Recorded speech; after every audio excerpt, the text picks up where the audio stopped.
welcome to Lokahi Backstage. I am your host, Jamie Ann Blakeman. Here, we go beyond the highlight reel and bring you stories from real people, those who have faced ups and downs, challenges and breakthroughs. Through their stories, my hope is that you'll be inspired to embrace your journey, find the rainbows in the storm, and always remember, your uniqueness is your magic. A tomo mai, welcome. Today's guest is someone who has shaped Arizona through decades of public service, leadership, and community impact. Susan Bitter-Smith brings together policy, business, education, and advocacy in a way that's both strategic and deeply rooted in service.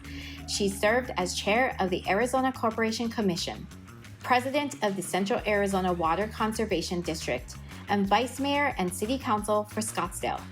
She now serves as governing board president for Maricopa Community Colleges, where she helped lead the effort to bring bachelor's degrees to the community college system, making higher education more affordable and accessible across Arizona.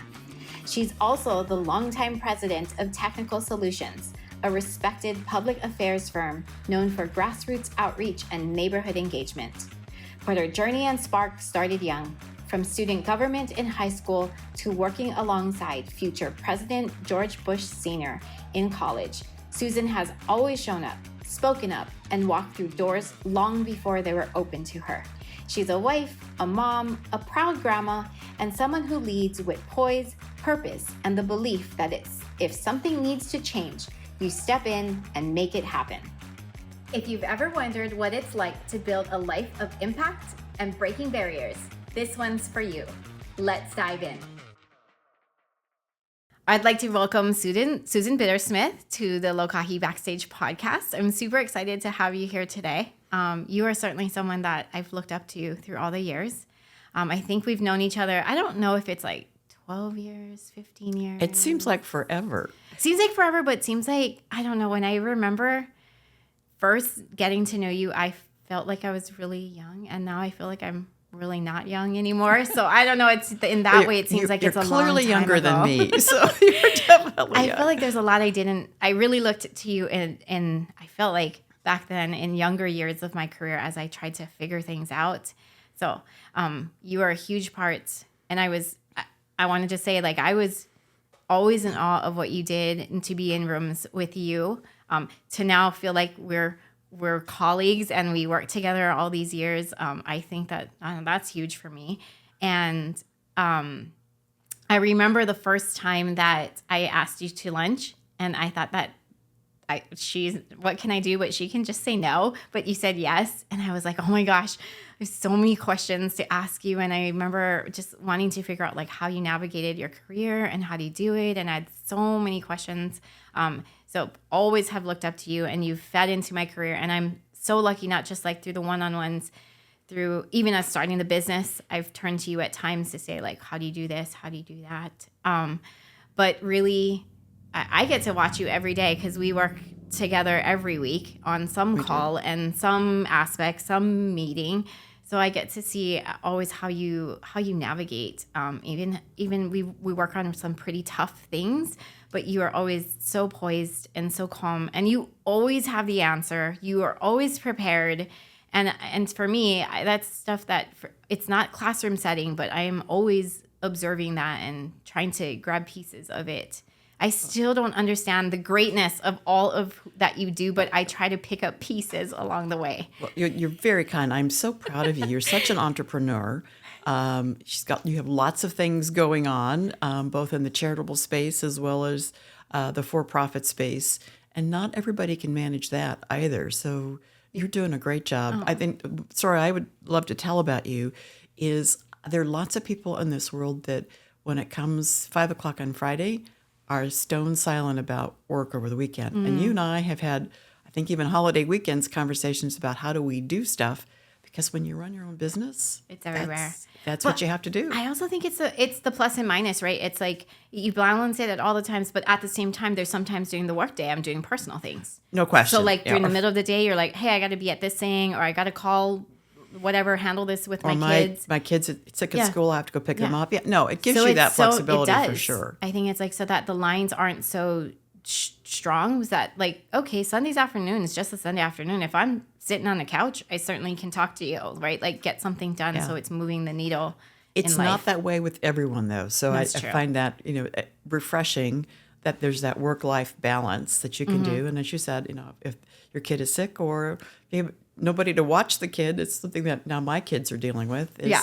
Oh, I the bet. kid has to go to the office or to the meeting, and Yeah, we'll still get into that, like how you navigate all that. But anyway, that's the reason why I felt as I launching this podcast and who I thought I really wanted to have on it.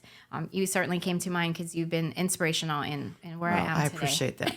But you have great stories in your own right, which hopefully is one of the podcast series. I am thinking actually about doing a series in and of itself about. It's so funny so as podcasting is new to me, so there's a lot I had to. It's doing this podcasting, which I would say, let's just pretend this is another business, sort of, right? It's a different entity than Lokahi. Lokahi I brought to life in less than 30 days, but it's something I've been doing for 20 plus years by the time I launched it. So it was 30 plus days and we were up and running. Podcast, it's been 2 years underway before I jumped out, and we haven't launched it yet, but it will be coming out very soon. But yeah, that has been a longer road. But there's been a lot more to learn. But anyway, as we jump into all of this, I still don't know all of who you are, Susan. Like, I think that I'll never know it even after 15 years, but I'm just going to like ramble through this crazy list, and I'm sure it doesn't even give it justice. But certainly on the day-to-day where we work together, you're the president of Technical Solutions, you run a public outreach firm, and that's where we work side by side and on a ton of zoning cases, big high-profile ones to even small, littler ones, like wherever that's needed. So I know you there. You're also on the governing board. You're the governing board president for Maricopa Community Colleges. You previously served on Scottsdale City Council. You were the first woman president of the Central Arizona Water Conservation District Board, chaired the Arizona Corporation Commission. Recently, like last month, were named Outstanding Women in Business by Phoenix Business Journal, which you invited me to that dinner. I truly enjoyed. Back in college, through your role with the Republican Committee at ASU, you also worked alongside with the chair, which just so happened ended up being the president of the United States eventually, George Bush. On top of that, like your mom, now more recently grandma, so many different things going on. So thinking back to growing up here in Scottsdale as a little girl, did you dream all these things into your life? Is this the life that you thought you would be stepping into? Short answer, no. I mean, obviously, as a child of the late 50s, 60s, my goal was I thought I was going to be a music teacher or a teacher of some sort because that's what you did. Honestly, I would not have been very good at that. I have siblings who are really exceptional teachers. That was clearly not my calling. But lots of good connections. Scottsdale was very much a small town, still kind of is, even though we have a large population. A lot of it is built on connections and who you know and who you have connected with. And those things have been, I think, really advantageous for me, which I'm really grateful for.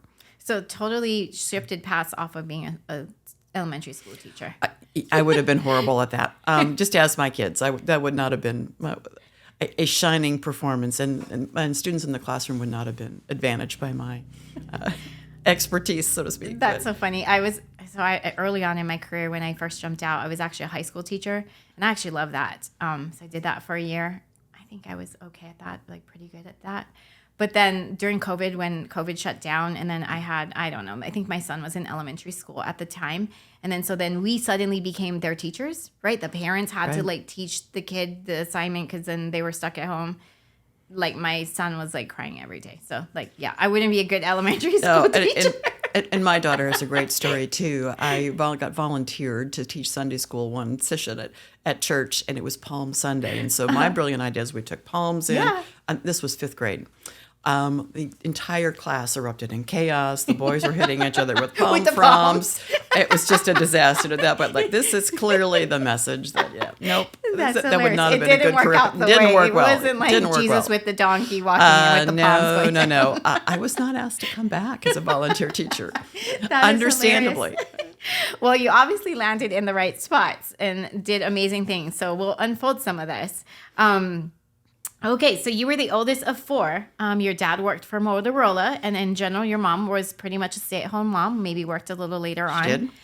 Not a political family. But then in high school, it kind of started drawing your interest into leadership and maybe the very beginnings of your political outreach, right? Can you tell us a little bit about that? And maybe a bit. And obviously, I sort of started really at the tail end of elementary school. Something had happened at school that I was unhappy with, and my dad said, "Well, if you don't like it, you should become the decision maker." So I ran for student council and got elected, and then that kind of transferred into ideas and the opportunities at Scottsdale High School, and ended up being the student body vice president, student senate president. There are some people that were senators with me that I work with today because there's a lot of Scottsdale High alums still floating around in the universe here that are very active in the city of Scottsdale. what's a high school senate? So the student senate, each class would elect senators, and they'd come and we'd meet, and we'd talk about really heavy issues like what was the theme going to be for the prom, Okay. and what kind of activities could you do to engage students, and were we in agreement with the rules set by the principal of the school? Could we have so we all thought we were pretty important, and it's still a very good learning experience. But interestingly enough, too, at that point, the mayor of Scottsdale, Bill Jenkins, was a history teacher at Scottsdale High. So he was very engaged in getting students to run. He created a thing called the Mayor's Youth Advisory Board. So I was one of the first members of the Mayor's Youth Advisory Board, the City of Scottsdale. That, too, was more about engaging young people and understanding how the city worked and what functions should happen, what activities the city could do to engage young people. So there was kind of a synergy of things that happened conveniently all at the same time. Sounds like it. So it sounds like it started very young, but got going. And okay, so let's take you up to college. I think it's really interesting that your drive continued on through college. You got involved with a Republican group at ASU, right? So yes, the ASU College Republicans. And if you recall at the time, when I was in college, Gerald Ford was president. We're moving into the Reagan era. And so I ended up chairing the ASU College Republicans and then the state College Republicans. I'll be honest with you, there weren't very many women. There were mostly men. That was not the reason to get engaged in that process, but or maybe get engaged. Yeah, well, that's another part of that story. Story. And as a result, I ended up going to Washington, D.C. Briefly to work for Congressman John Rhodes, who was the member of Congress from that district, in a very peon role as an intern. But fortunately, the day I walked into the office, somebody who was a legislative assistant had just quit. So I ended up getting assigned to monitor bills and help write letters and learn the process. It was a great experience. And as a result, kind of understanding that, I ended up actually, as you and I have talked about, becoming the vice chair of the National College Republicans. And the guy who was the chair is the name that people will see on the news all the time now, a guy named Karl Rove, who was a young student from Texas who had become attached to the Bush family and ended up going to the White House with George Bush, the first George Bush. Yes, he was there with the second George Bush too, but very engaged in federal politics and again is still very much a nationally regarded pundit on things happening across the country. So I know you also shared that like at the time there wasn't a lot of women, and then you also say like from folks, especially women from the West or whatever, you became that person. I think I was sort of in a convenient place. As we talked about, there weren't a lot of women in leadership, and most of that group was dominated by East Coast people, and they were trying to diversify to make sure they had the whole country. And I was sort of this convenient woman from the West, and I'm sure that contributed to my election is the vice chair to try to balance that out. That woman from the West thing has worked at a couple other places too, where national groups are looking for leadership that is not all New York, DC based. And sitting in Phoenix is unique. Yeah. And that might be the story, but I also think you also got yourself to a position where you were the woman to come to mind that would fit this bill. So you've already worked your way. Hope, but yeah. So it's also being ready. It's like when they say, what is it? The opportunity meets when I don't know what it is, but you being prepared for the opportunity to present itself and stepping into this role. I think one of the really cool things, and I know you always are kind of like, oh, it is what it is, but I think it's really such huge things for me growing up.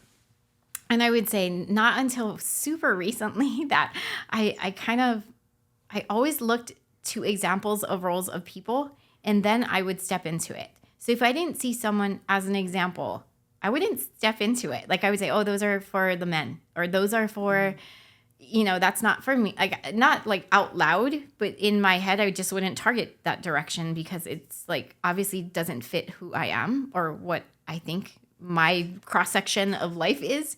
But I think it's really cool that you've done that, and you see it as like not a big deal. But to me, I think there's more people out there in this world that look around them and step into the role that, like you said, you're supposed to just grow up and become a teacher, not just, but that's a great role. But for you, it didn't fit, right? Right. But you were supposed to do that, right? If you were to do what was kind of laid out for you and the path that seemed the most clear, right? That's what you would have done. Something in you decided all along the way to shift and shimmy. And even in this college standpoint where you're at, you've shimmied far off course off of this, what you were supposed to be, to where this is, to stepping into roles that are like at DC and like in college. I am sure my parents had no comprehension that was going to happen, but they super supportive. And the good news is, in that cadre of 4 kids, they produced one exceptional music teacher and one exceptional library science teacher. So they got good education. Who are incredible, and they're really good at what they do. That would not have been me. So yeah, but I think it's so great. Like, so tell me about like, can you place into like what it is that's going through your mind or going through you as you're in college and these opportunities are stepping through, and you look around and there's no one like you. There's no one, like you said, the West Coast woman representing this, but you're like, okay, it's me. Let's do this. I mean, it just, yeah. I mean, you get asked, or the opportunity is there, and it seems to work. I just do it, and again, it was a great learning experience, a great connection experience, and I think that is what enhanced my understanding. Is you get things done by connecting with other people and knowing who you need to call or need to connect with to accomplish whatever the mission is you're on. And that's what Technical Solutions does, is we interact and connect people, provide information to people, and then bring people together to come to a common goal, or at least hopefully a common goal. Sure. But I'm amazed at how you understood this lesson from such a young age too. Like you really stepped into this, and maybe it's just very natural for you. It could be because you're the oldest of 4 kids and you have to wrangle them because you're stuck babysitting. But I mean, I think I was, hopefully there were just some things I was at the right place at the right time and ready for it. I think so. Yeah. Yes. Hopefully. Yeah. Ready enough for it. How about that? So, okay. So speaking of the next steps, you were, so as running technical, so now this is post-college, Technical Solutions exists now. You started helping folks run their campaigns. But then at some point in time, someone turned to you and said, it's your turn. Well, and importantly, Technical Solutions initially with both my husband and I. So yes. Paul joined the team, and that was his company name, because I was working for the cable industry. We morphed both things together, and so it was a husband and wife team, which 90% of the time was great. There were, as you might guess, not always in sync, but most of the time. And yet, so he really had a great expertise for helping kind of on the campaign side as well. So we ended up helping a lot of people that we agreed with, and it was not a business for us, not a profit center of any nature. It was just an opportunity to help people that we thought would be good elected officials get elected. And then one of those entities, a team of people that got elected to the city council in Scottsdale, came and said, okay, now we're here, but we need some more people on the council who can help us get the mission accomplished. And said, you should run. And Paul said, okay, no problem if Susan wants to do it. So I ended up running for city council. They were helpful, got elected. And the next thing we knew, we had a coalition of people who I still believe were headed in the right direction, made some great new finance decisions for the city of Scottsdale, who working on advancing businesses and, refining the opportunity for people to engage as citizens in the process. I know that not everybody agreed with our decisions, but that's how it is today too, as you well know. So. Yeah, that's right. But you're making that change, and for the best that you understand, the best you know, and trying to make changes. And I know it was sort of challenging. Herb Drinkwater, who's a legend in this city, was mayor at the time, and I know I was challenging for him because I was the same age as his kids when I got elected. And God love him, I think that made him a little bit nervous. He was not quite sure what to do with me, but he waded his way through it. And he dealt with Prescott, who was at the time very little, 3 or 4, coming to stuff, and he just adapted. So he never once was unhappy, but I know he was mystified about what do I do with this kid on the council. Man, you're always stepping into shoes at such big shoes at such young ages, and like accomplishing things. So you always continue to amaze me. So let's circle back to your dad for a bit, because one of the things you did share, and I love this, you said that if you don't like the decisions being made, that become the decision maker. And right. It looks like you really took that one piece of advice from your dad to heart.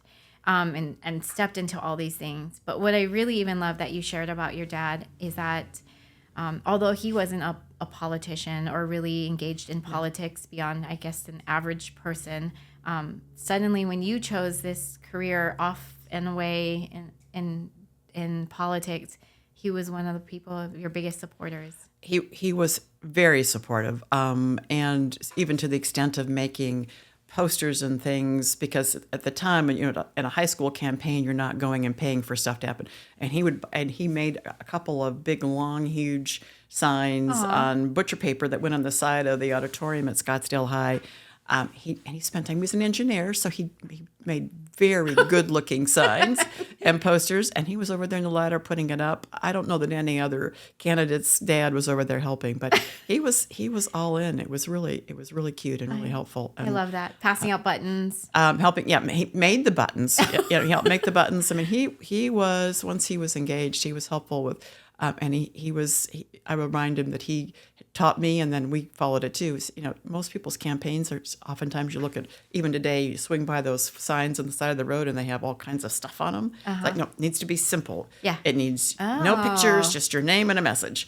And he's not wrong. I mean, he's not wrong. That's very true. So that's something we learn in what we do. Absolutely. Yeah. So very, very helpful. He was, I think, very excited when things went my way. Not all of them did, election-wise. So he was also right there to say, okay, it is what it is. Just take the next step. Oh, I love that. I always think, like, behind every great person, there's also a lot of great other people who make you who you are, or who become the vision. Like for you being one of the people that I look to, you fed into who I am today. Are there other folks that you would attribute, or significant folks? I know you talk about your husband being a big influence too in your life. He certainly was. I mean, in any marriage, it's always challenging to balance who does what. And because we ended up being business partners, again, 90% of the time, that was great, but you don't always agree with each other. And we managed to traverse that as well. And he was very engaged in politics in his own right. I met him. I was the college Republican chair. He was the young Republican chair, which was the next. This is in college. This is in college. Yeah, he was out by then, so obviously older than I. And so those people that were no longer in school, but who were younger in age, were young Republicans. So there were two different groups, and that's how we met. And I think at one point when he ran for office one time, he was not successful, and I think he decided that his role was to make things happen. And maybe he wasn't the candidate, but that's how he's helping other candidates run for things. And he was very supportive of my races. He helped And I know that was not easy for him to do because he would get sometimes the disproportionate kid process, but also there were many times that he kept being called Paul Bittersmith, and he would. I knew that grated on him, but he was so gracious about it and dealt with it. So I mean, I don't think I could have been able to do as many things as I was able to do without his support. Yeah, no, I totally agree. Like I same in what I do. Like a lot of folks say, how do I do what I do? And it definitely is. It has to be a joint. It has to be a joint decision. Like Yeah. it's an all like forming Lokahi for me is not me alone and I'm gonna like charge this and make this happen, but it's a all hands on deck family event.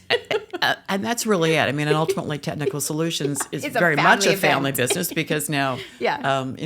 Prescott works with us, and Yep. and Windsor, who has her own career path, but for the longest time, I mean, she was very much involved. We were doing meetings. She was there helping set up stuff. I mean, she got raised in the Technical Solutions family atmosphere, all of which was very much entrepreneurial. So she has that spirit, as does Prescott. Yeah. So you talk about. So I always hear the stories about how Prescott grew up like in council chambers and same as your daughter. I don't know your daughter as well. I met her for the first time actually at that Outstanding Women's event, but known Prescott for as many years as I've known you. You tell me about how you manage that as a young mother, right? So you have dreams and ambitions, things that you feel called to try to make change in our communities, but at the same time, you also are being a mom. So how are you managing all of this? Again, with Paul's help, no question. I mean, poor Prescott, at 3 months, he got drugged to the Republican National Convention Wow. in Houston. It was George Bush's time to become the presidential nominee, and I was a delegate, and Paul was a delegate. So Prescott went, and we have a lovely picture that was on the front page of the Arizona Republic. I happened to be on the Wow. floor holding 3-month-old little Prescott. He had to wear Paul's delegate badge to get down there, and it made the front page of the paper, which made his grandparents very happy. Oh my gosh, that's so so, funny. You got to dig that up. I want to see It's that. on my wall at the. Okay. Yes, I should have Take sent a that picture of it. Yes, I'll send it to you. You have to send a picture. And I don't think Prescott's any mortified anymore about it. I think at one point he wasn't happy, but He should be proud. But he would go when I would need to go to Scottsdale City Hall, not for city council meetings, but go to pick up things or to go to a meeting, and I just didn't have any other. Daycare was over, or he would go with me, and he knows I tell this story, so he'll not be totally embarrassed. He was easily kept quiet because in the back conference room behind the council dais, at one point they had a coffee maker, and this was the old days, so they had sugar cubes, and there was no Keurig. It was a regular coffee maker. Right. And if you gave him a sugar cube, he was golden for about 45 minutes. So that was the bribe to I a love little it. 4-year-old Prescott. You get a sugar cube if you come with Mom. Now I know what to get him for his birthday. Yep. And again, I think he'll know the story. But he also got benefits. I think I shared with you earlier. We had a part of the council work we did was to redo the Scottsdale Stadium. It's been redone since then again too, but to make it a little more modern and respond to the Giants. And so when the opening day for spring training in that new stadium, the council members went, and I went with little Prescott. By then I think he was 7 or 8. He went with me, and the mayor threw out the first pitch and then brought the ball over, and there was this cute little Prescott sitting there. So Prescott got the ball. The mayor signed it. He has it all stored, and he's got it saved, and he periodically will take it over to the historical museum for them to look at. But so he got some benefits from that. Definitely. So with his sacrifice, being at meetings, sugar cubes, he also had perks. Yep. Thanks to Mom. One of the things you also shared with me is that, currently you're serving as the governing board president for Maricopa Community Colleges. I didn't even know this, and I guess I just kind of stay in my own world sometimes. But you said, you were asked to become part of this, and so you said yes, like how you always have been saying a lot of yeses.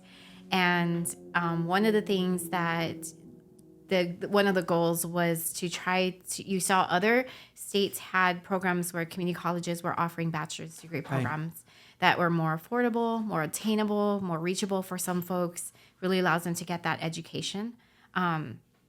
And you saw that we didn't have that here in Arizona. And one of the things, while you've been in this position and are still in that position, decided to make that an Arizona thing. And You did. And not only is it a thing, we're actually one of the leading states now. We are. We have some great programs, and I was really honored to be asked by some folks in the business community to run what was going to be a vacant seat in the community college board. It was in the middle of COVID, and because I was in 2020, and unfortunately Paul had just passed away. Yes. So I was debating it, but they, their message was, we've been trying to get bachelor's degrees for the community college district for a long, long time. We think with the right mix, now might be the time. Would you run? Thankfully, nobody ran against me, so I didn't have anybody to make posters or do any of that stuff. But and so that was the mission, was to put together a plan with a very great board, because other board members were up for re-election and some new members came to the board. So we went to the legislature, which was what had to happen to get authorization so that we could provide bachelor's degrees. There was a little bit of angst, I think, from the universities, from ASU and U of A, and I'm a past ASU Alumni Chairman. I'm never going to do anything to harm ASU. Right. So I think we made that point that we're offering something in a niche that is not ASU's niche or NAU's niche or U of A's niche. It's really there are some degree programs that are necessary to create and fill needs in the workforce. So the legislature responded to that. They moved quickly in one session and gave us authorization to do that.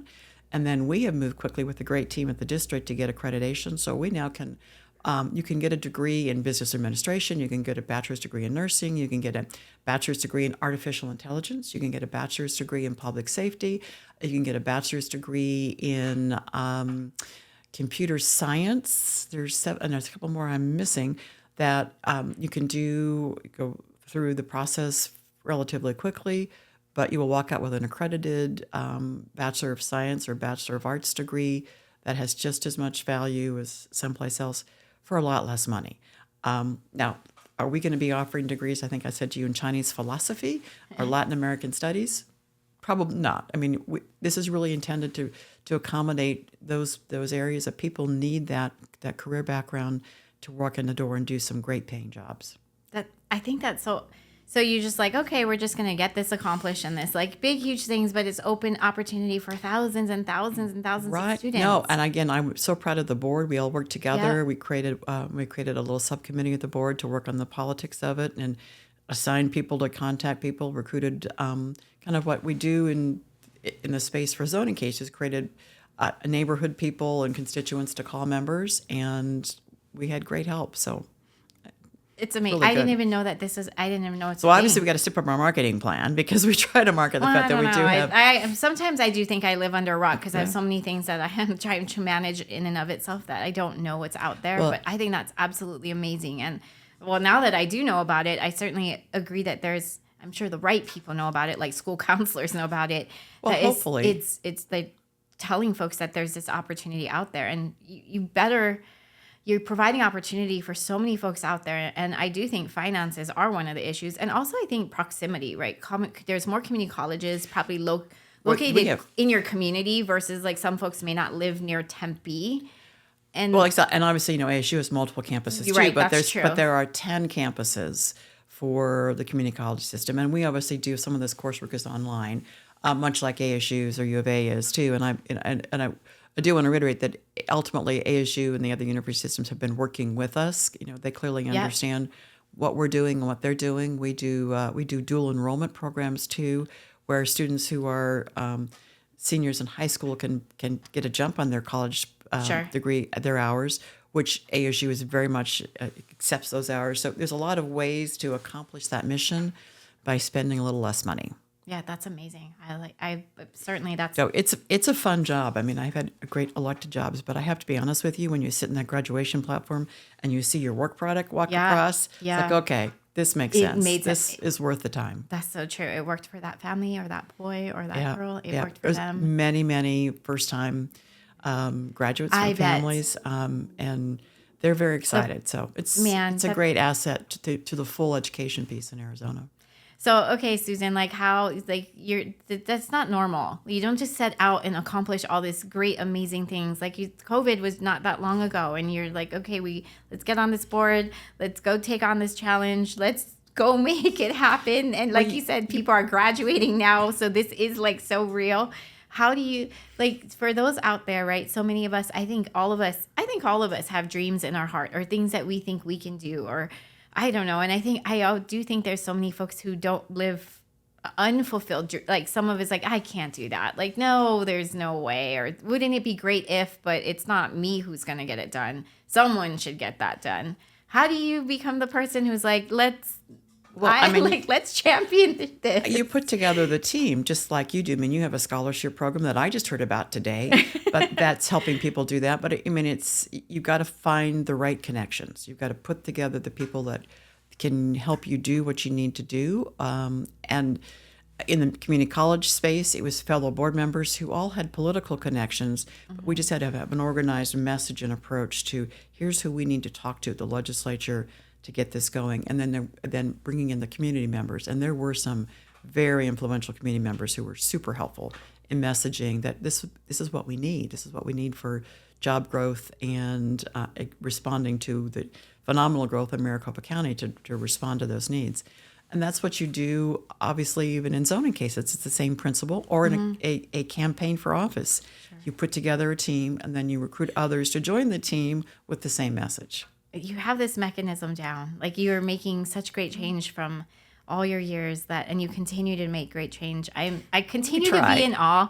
Like, this is still a formula that I am certain I still don't quite understand how to tap into. So you certainly have found a way and a mechanism. But you are part of that team. If you think about the zoning process, and not to keep focusing on that per se, but if you want something run through a process to get approved, you have to provide the information, you have to provide the support. So you've got to have people who know things, and clearly I know nothing about traffic engineering or the engineering expertise that you have. So I would need you, and the team leader would need somebody who knows something about, the civil side, all those expertise areas. One person can't do that. You've got to find the people who have their individual expertise and then coalesce them and get them to work together. So to me, I'm going to say your talent is to be able to say, like, here, we got to get from point A to point B. And yes, you're on this journey. So you're like person one, but at the same time, you're like, what are all the other people or groups that we need along the way? And then know when we need to use that. So, typically I'll be part of a team on a zoning case or a land use case that's focused on dealing with the community, the elected officials, the neighbors, making sure. And we're going to get questions and concerns about areas that I have no ability to answer, but I know who does. So I'm going to be calling you, or I'm going to be calling whoever the civil engineer is, or I'm going to be calling the person that's the architect, the designer, the landscape person, and to get accurate, truthful, it has to be truthful answers back for those folks that are going to be impacted by a decision that a public body might ultimately make. I love it. I feel like you could teach people this methodology, break it down into a course, so that now you might become a teacher. Because I feel like this is like something that's so valuable to people. Because I think there's ideas. I think people have ideas. Well, and part of it, I think, is I believe is knowing who to putting the connections together, as we talked about. I mean, I think that's super important in any kind of organization. You do it in your own business, and you've got several things you're doing that they're all connected. Mm-hmm. We do it. I see architectural firms do it as well. They're just not singularly focused. They have broadened their base to figure out, I need to know this person who may know this next person who, and all of a sudden you have those internetworks. And I think also one thing I do think my world is made up of doers right now, right? Like we run with colleagues of doers. So everybody has some, I don't know.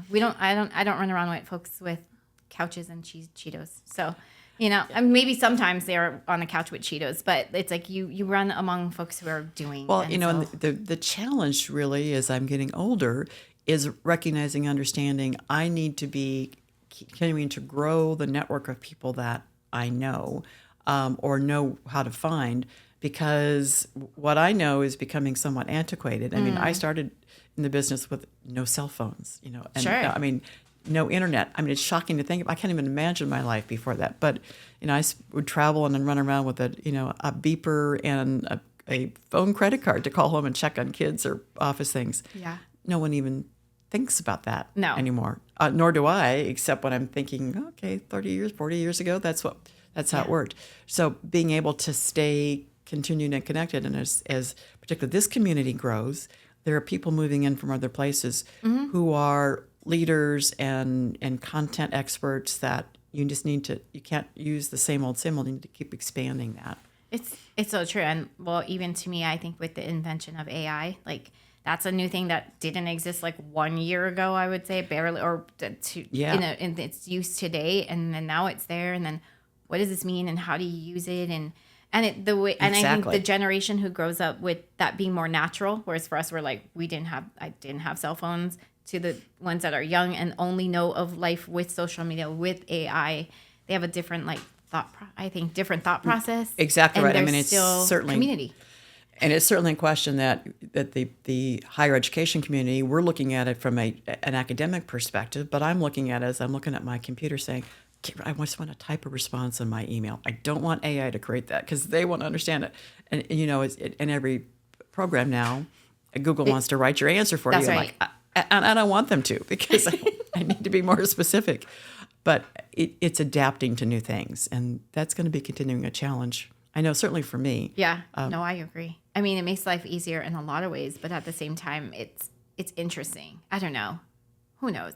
We'll see. Yeah, a year from now, things will be different again, I feel like. It's just and just think so about fast. 5 years ago, and which was the COVID process, as you know. Yeah. Most of the time, all of our meetings were in person. Yeah. Constantly. Mm-hmm. I can't think of the last time really that our team meetings were. They're all Zoom, or Teams or something, and it's a very different dynamic. I miss it because I miss that personal contact, and I see more and more development teams at least trying to meet in person periodically. Because I miss it too. Like we would sit around. I mean, we'd be together physically multiple times a week, right? Like 3 times a week, easily 2-3 days a week. We'd be together, and now we still are together in the neighborhood type settings, but it's just far and few. And the thing too is I always feel like when we all get there early or when the meeting's breaking apart, right? Those are the side conversations. You're talking to someone on the side and you're getting to know someone in a different way. Like you're like, oh, so how did your trip go? Because they might have shared like, oh, I got to go. I won't be at next week's meeting because I'm going to be in New York. And then now you can be like, oh, how did your trip go in New York?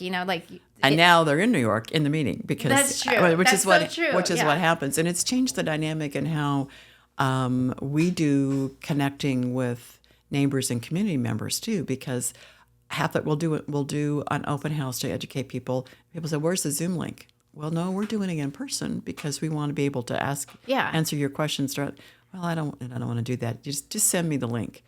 Well, there is no link because this is about getting your feedback and input. And that's going to be a continuing struggle, I think. I think so too. But I think I think we swung all the way to 5 years ago, it wasn't that way pre-COVID, but then now it's gone to Zoom. And then there's conveniences and great things and get accomplished because we have that now and the efficiencies. But I also think that I think people recognize that there's a lack of connection. I'm hoping we get to a better balance in how we do that.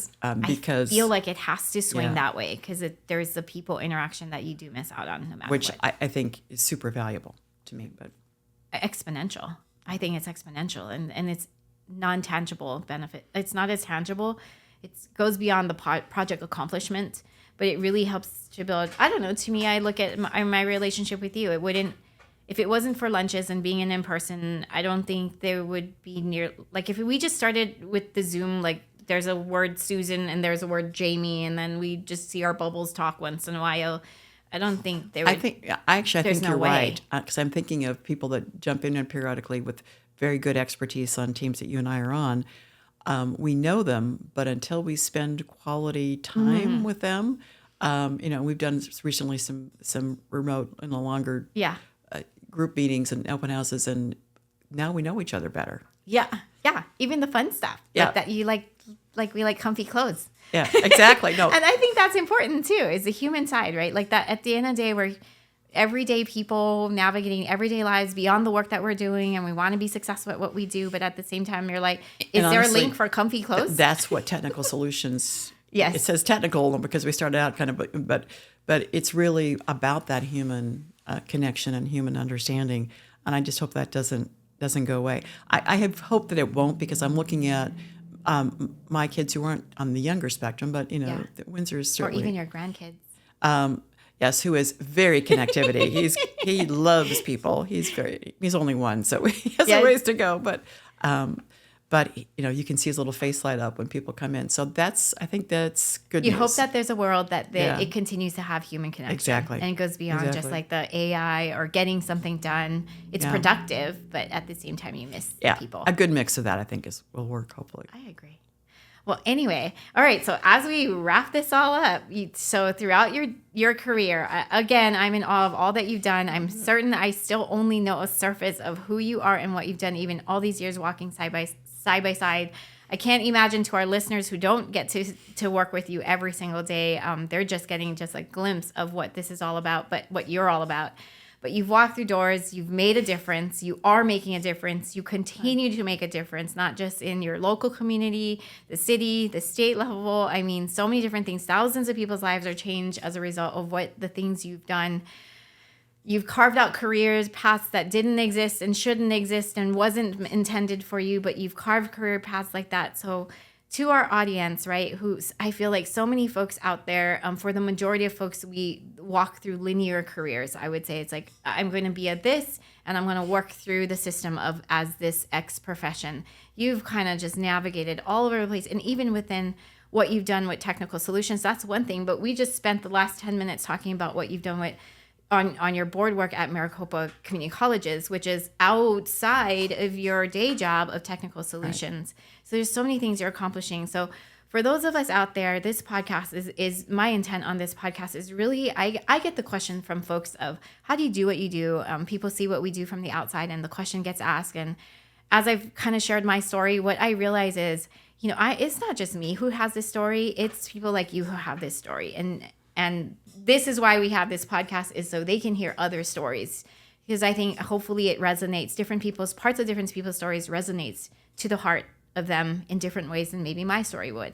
So to someone who says, how in the heck do I grow up and become Susan, do navigate these things in different passions, different ways, accomplish things that change? And gosh, it's so not linear. Like, your life is just not linear, in my opinion. It's clearly confusing. I mean, I still get confused. I think I shared with you that at one point my mom would answer when somebody said, "What is Susan doing?" She says, "Well, she talks for a living," which is quite frankly probably true. That's exactly it, because she really didn't understand it. But she intellectually knew we were busy and she saw things, but she's paying hard for her mortgage somehow. Yeah, so you're like, it's working out. Exactly. Yeah. And I'm having to support her in my old age. Yes. But and again, they were very supportive, but I don't know really understood. I think the answer is don't be afraid to say yes or take some leaps. Not everything works right. I mean, there's some things that I have run for a number of political offices. There's a nut I've yet to crack. Probably won't ever happen. Sometimes it doesn't work, and then you just pivot and you do something differently. But don't be afraid to take those chances, because at the end of the day, the stuff that works right will stick with you, and the stuff that doesn't work right, okay, you just move on. And I think I'm hoping that's what my kids are doing. I'm seeing them both do that.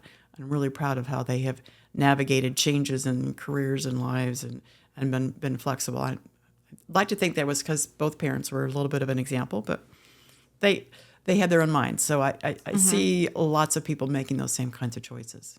I love it. Well, you've been an inspiration to me, and I'm certain. Well, you're very good. No, it's you have your own great paper. But you have your own success story, which is even the Phoenix Business Journal would agree with me, right? Like, you are an outstanding woman in business or person in business. It doesn't, regardless, right? Woman or not woman, you've made great strides. So I really appreciate you being on this and sharing your story, and I hope folks get as much as I get, and lucky me, I get to hang out with you all the time. Well, I'm honored to have been asked. Thank you very much. This was fun. This is fun. Thank you, Susan. Mahalo to our listeners for joining us today. Until next time, remember to lean into who you are created to be. Your journey is uniquely yours, and the world needs you.